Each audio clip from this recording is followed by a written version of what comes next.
Hi, I'm Sean. I'm Rhonda. So when the honeymoon is over, how do you keep love alive in your marriage?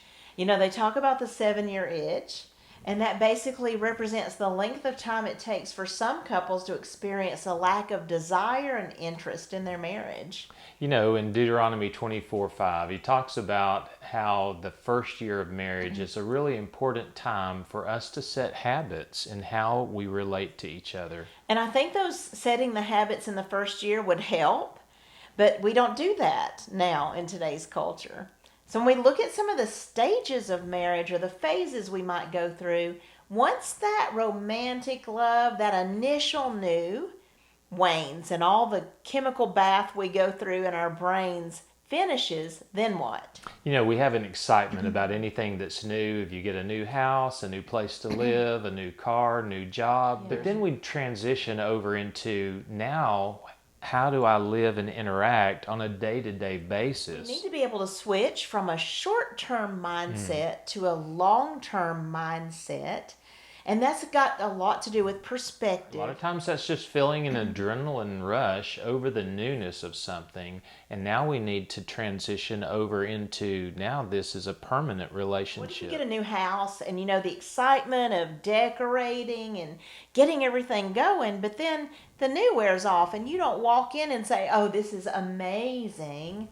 Do you move to another house? So we have to deal with the phase that we get to sometimes where we feel disillusionment over maybe this isn't everything I thought it was going to be. There can be the distractions, becoming very familiar, adjusting to reality.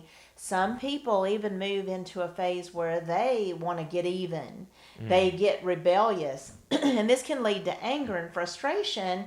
And even can, for some couples, lead to acting out, like infidelity, outlandish spending, saying yes to a work offer that transfers them somewhere else or has long hours. I think it's sort of like wanting to jolt themselves into something more exciting.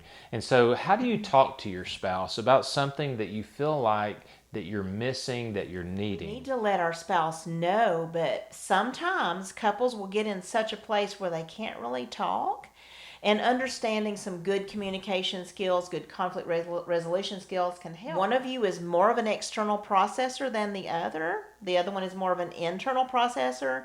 And so the external processor is a lot more verbal. We can think on our feet. We can have a response right away.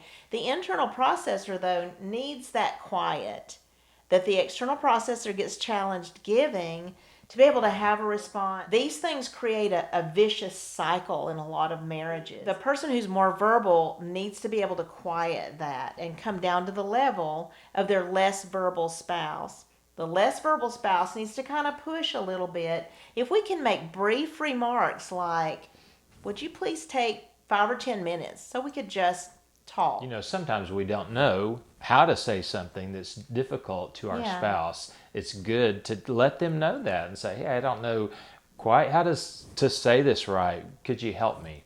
And too many times we dive into opening up a big package when we could stay on a surface level and frame it as a positive request. So say something about it, lay it down and back off, so your spouse can think about it. We'll go through a grieving process if we're missing something in the relationship. How do we deal with that? Because if you can't talk about it, you don't feel heard, or the change that you wanted didn't happen, where does that put you? We accept the reality of, you're not perfect.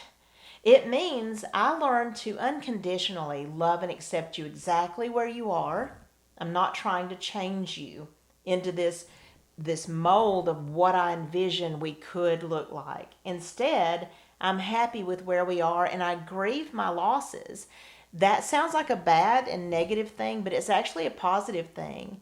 It's the ability to say we're human and we're growing and this is where we are. It's reality, and it's being able to be happy with someone even if they're not perfect. The new can kind of wear off, but we need to realize we still have something very good and great in our marriage. There's the aspect of keeping love alive and rekindling something that we've had and experienced. I love this verse in 2 Peter chapter 1, he talks about stirring up by putting them in remembrance of things that they already knew. And that happens the same way in our marriage. We need to be able to remember who we're married to and all their positive qualities and remind ourselves of that. You know, we do that in our walk with the Lord. We're intentional. We don't let that go stale, or we hope we don't. But we do things to be intentional and keep our walk with the Lord fresh and alive. And it requires that same intentionality with our spouse. You know, sometimes we go through seasons in our relationship where it feels closer at times and maybe feels more distant. We need to know, kind of like Hansel and Gretel laying out breadcrumbs to be able to get back to somewhere they had been before. We need to have that trail of knowing, here are the steps that I go through to rekindle and get back to a place of closeness with my spouse. You know, and we were excited when we dated. There was such a focus on the other person. And we have to keep doing those things that stirred love in the beginning, because those are the things that maintain love. But instead, we get tempted to focus on what I'm not getting. That's true. And now that becomes the focal point of the relationship. But, you know, that we can't go there. That creates a lot of negativity. Instead, we need to realize that's from the accuser of the brethren. I shut that off. I cast down those types of thoughts and imaginations.